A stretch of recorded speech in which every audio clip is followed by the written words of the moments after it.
Hello and welcome, my name is Alex and this is FPL Jinx, and we managed to jinx a lot of the players. I hope you scored a lot of points. I scored a whooping 91, never expected this outcome, and I slightly modified my team. I posted my team prior to deadline on my Twitter account, make sure to follow it if you want. But the idea is that I want to step up the production of my videos, so I'm gonna be recommending the transfers. Since my rank is pretty impressive so far, like the channels that I'm following, they're around like 1, 2, 3 million. I'm sitting at 126,000. And my rank gain was even more impressive than the previous week, even the week that I triple captained Haaland. And I'm gonna be breaking down what did I do different compared to most of the FPL experts.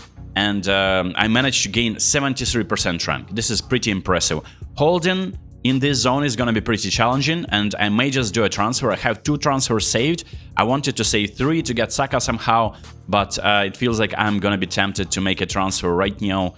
And it's going to be Enzo Fernandez. But before, I wanted to break down some of my game weeks, and if we take a look at, for instance, game week 7, this was also a pretty impressive score of 87 points. I think the differentials were kudos. Obviously, I had Semenyo, I didn't captain him, and I had Timber and Gabriel. So doubling up on Arsenal defenders, especially Timber, who is being still overlooked. I think Arsenal triple up in defense is also a viable choice. Munoz also got an assist or a goal, I don't remember, and previously it was decent. Triple captained Haaland, carried my game week there, and I used a wildcard before, early wildcard, to get rid of the fodder Wirtz as well, and I just decided to get rid of Ait Nouri, who was injured at the time. Chris Wood, Nottingham Forest are struggling. I have this sticker, Fixture sticker, that is based off the next 7 game weeks. Well, if you add some game weeks, it's going to be changed a little bit, and I want to focus on the players that might be of interest for you. So let's start with Newcastle players. 2 popular options, Woltermade and Gordon. Obviously, there are some options in defense. You can go for Pope, you can go for Denburn. I think that attacking options are more interesting for Newcastle because they still slightly leaky in defense. They conceded to Brighton away, and the players that you could have picked didn't deliver. But in terms of attackers, Woltermade actually delivered, and Gordon was subbed off earlier. And the biggest concern, of course, is the minutes for Gordon. When he's not on the pitch, Woltermade already taken a penalty. And interestingly enough, when I went for Gordon, I was pretty impressed in by their performance in the Champions League. But at the same time, that's where Gordon has been delivering. He is yet to score or to assist in the Premier League. Pretty impressive stuff for a player that is so popular. And he only has 9 points in fantasy compared to Woltermade's 32. Woltermade scores like literally in every game, and pretty impressive. And he's on penalties when Gordon is not on the pitch. The other problem for me is that I already have 2 attackers that I'm kind of okay with, and I don't really want to make the switch, which will not be the most optimal one. But if you're looking for an attacker, I think based of the stats, based of the points per minute as well, Woltermade is such a clear option, and the concern for Gordon's minutes is still a little bit of a problem, I think. Speaking of other options from Liverpool, they just cooked Eintracht away 1-5. Salah wasn't actually a starter in the team. They played something like 4-4-2, pretty attacking lineup, and Gakpo has been delivering in the Premier League too, so he's scoring almost every game. The moment I sold him just to free up funds to get Arsenal defenders, he started scoring. It's not like he's getting a lot of bonus points or defensive contribution points. He gets like average like 7-8 points, but if you compare him to Salah, who is getting all the penalties, late penalties at the end of the games for Liverpool, he is actually clear of Salah even. 40 points for Gakpo and 36 for Salah.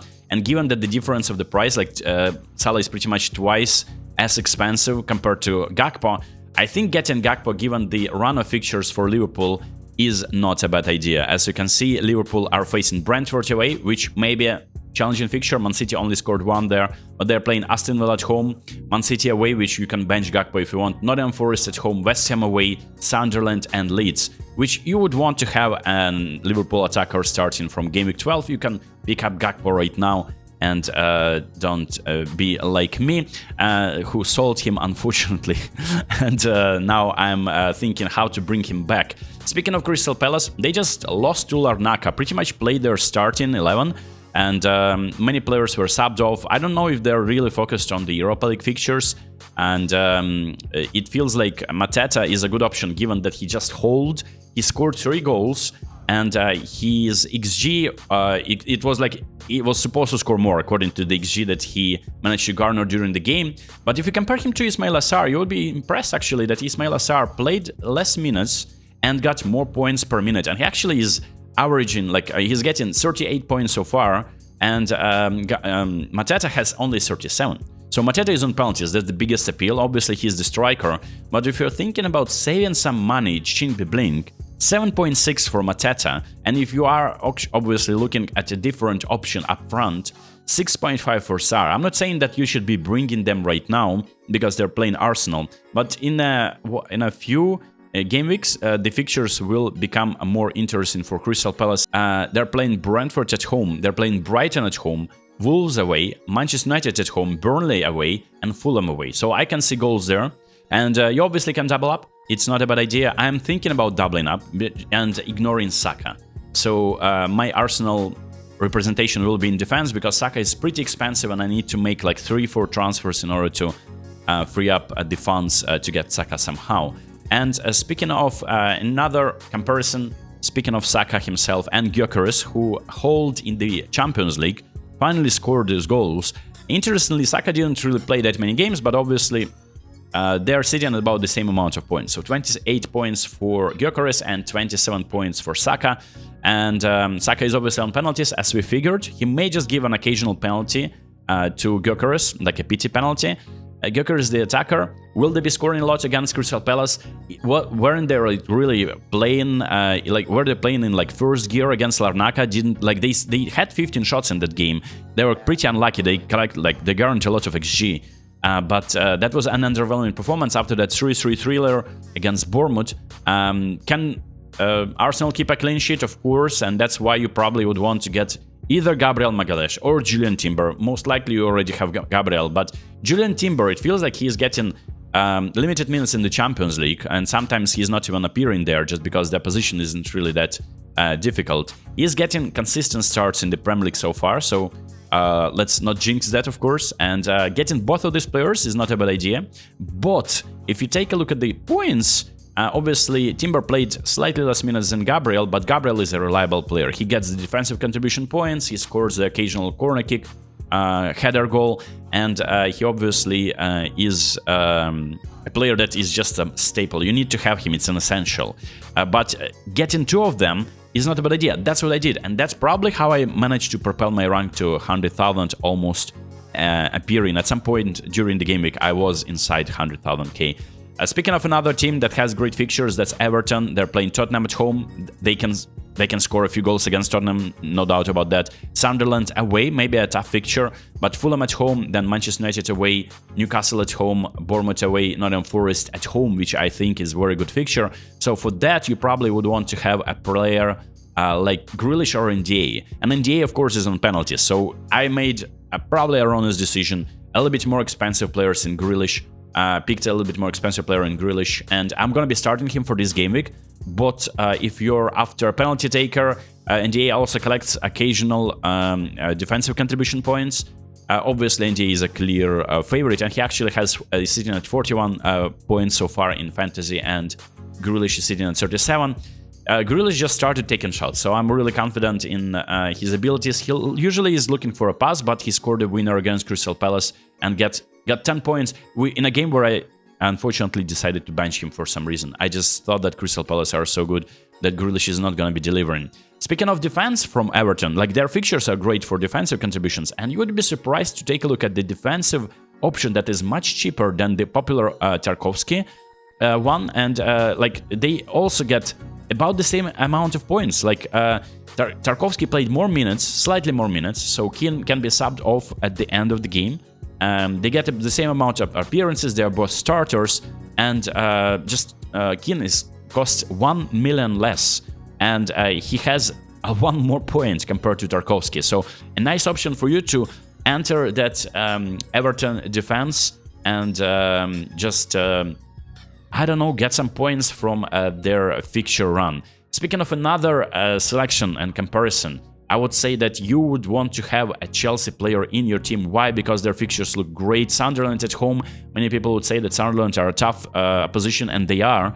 But I still expect, given that they played second-string team in the Champions League, to play their strong squad, and Enzo is allegedly on penalties. He already scored one, so most likely it's him and then Joao Pedro. And of course, Palmer is still injured, so Enzo would probably be my transfer. I'll show you my team selection in a second. Tottenham away, it's a fixture where they scored a lot of goals last season, I still remember that. Wolves at home, fantastic fixture. Burnley away, this looks great. Then there's Arsenal at home, which is difficult, but then Leeds and Bournemouth. And I think getting some players from Chelsea is not a bad idea. Speaking of which player to get, Joao Pedro is underwhelming, and they actually sit in at the same amount of points. Enzo is a little bit cheaper, 6.7. So I think that I might be selling Kudus, just because of the performances of Tottenham are pretty underwhelming. In Champions League, they played a very, very difficult, exhausting match against Monaco. They didn't even show, like, they barely scraped a draw, 0-0 draw there, and they would be tired from these type of games. I think that get Kudus is a good option, but I think my transfer will be Kudus for Enzo Fernandez, so that I can maybe save some Ching-Bibling, and for the points they sit in the same amount of points. So Joao Pedro, who was allegedly on penalties, and Enzo Fernandez, who is now on penalties most likely. And Enzo is sitting a little bit deeper, but now he's playing the number 10 role. And speaking about defensive options, you would be actually impressed that Cucurella, an option that I had, and he delivered me some points, getting some Chelsea players for that great fixture run is not a bad idea. But Reece James, now that he's injury-free, hopefully, fingers crossed he's gonna be continuing with such performance, is cheaper, and he has more points than Cucurella. And most of these came from the previous game. I think he hold like 16 points. I think I'm gonna be getting Reece James at some point. I might be selling Pedro Porro. I might be just doing 2 transfers and playing some kind of bench boost. I don't even know what I'm gonna be doing at this point. I'll look at my team. So Reece James and Enzo Fernandez might be 2 of my transfers, in fact. And you would be surprised to see how attacking Reece James is. Just as attacking as Cucurella, and sometimes even more attacking. You can see this heat map showing over here. So for Brighton, I think 2 options that you might be interested in are Minteh and Daniel Welbeck. And as you can tell, the points that they earned are about the same, but Brighton's fixtures are turning into a more interesting one. It just depends on the position that you need to fill in. You need a better attacker, you probably go for Welbeck. I think Minteh is a fantastic option, given that he gets more points for scoring, and you can see the XG that he garnered, obviously not as much as Daniel Welbeck, but still it's pretty impressive from a player that is playing a midfielder in the fantasy, but he's playing a winger pretty much, and Daniel Welbeck is the attacker, so they may assist each other from time to time. Getting a double up is not a bad idea too. But without further ado, let's take a look at how my team will be looking like and my potential transfers. So the team is looking like this. I'm playing Petrovic in goal against Nottingham Forest, and I'm doubling up on against Nottingham Forest, poor Nottingham Forest attack, who are playing away. It feels like Senesi is a must also. I didn't cover these players just because they're already in my team, so Bournemouth don't really have that impressive fixtures, but I'm tripling up on Bournemouth somehow, because they delivered, and Senesi is just defensive contributions, a monster and magnet, and doubling up on Arsenal defense is quite risky as well, just because Crystal Palace may turn up and Mateta may score a goal. I might just bench Reinders. I think that Kudus will become Enzo Fernandez, and then I will probably bench boost as a result of that. So it could be just a way for me to get rid of the bench boost chip, just because it's so tricky to find a way to use it. I have very strong bench as is, but it can be even stronger with the 2 transfers used. So if I'm not playing bench boost right now, my bench order may be different, but Senesi, Gabriel, Timber are my defense. Kudus, Semenyo, Gordon and Grealish are my midfield. And of course I have Haaland, Joao Pedro and Mateta up front. Haaland is my captain, I don't want to risk it. Semenyo is a good option as well, could be a nice differential, but it feels like Aston Villa aren't really looking that impressive. And Semenyo at home to Nottingham Forest, maybe the new manager bounced on Dyche, maybe just parking the bus there and they are not scoring that many goals. You never know with this team, but Nottingham Forest have, I think they changed already like 2 or 3 managers so far. It feels like I may just wing it and go for Semenyo captain. So Semenyo will definitely be my vice captain, I'm saving this, but I may, it's not necessary but I may just improve my team by getting rid of Kudus, just because I don't really trust Tottenham as much, and getting rid of Pedro Porro for Reece James, who is going to be my part of my bench boost. Then Reinders against Aston Villa, Munoz against Arsenal, and Dubravka against Wolves look pretty decent. I may just keep my bench boost chip. I'll check on the fixtures in the next few game weeks. I may just say goodbye to the Saka idea, which I may need to sell an expensive attacker to get Saka somehow. But so far, it feels like it's a decent team. I'm not expecting a green arrow anymore. I've been getting them plentiful. It feels like I'm just riding that wave of me not choosing Salah, not needing to get rid of him somehow. I obviously played my wildcard already. I played my triple captainship, and I may just be losing ranks just steadily. I hope I'm not doing that. But this is me, and this is my team.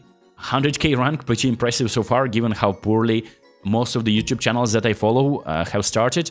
And if you're enjoying the content, please subscribe, drop a like, and drop a comment, and I will be gladly answering those. And hope you have a fantastic game week. Let's jinx all the players that are not in our team, and I'll see you next one. Peace.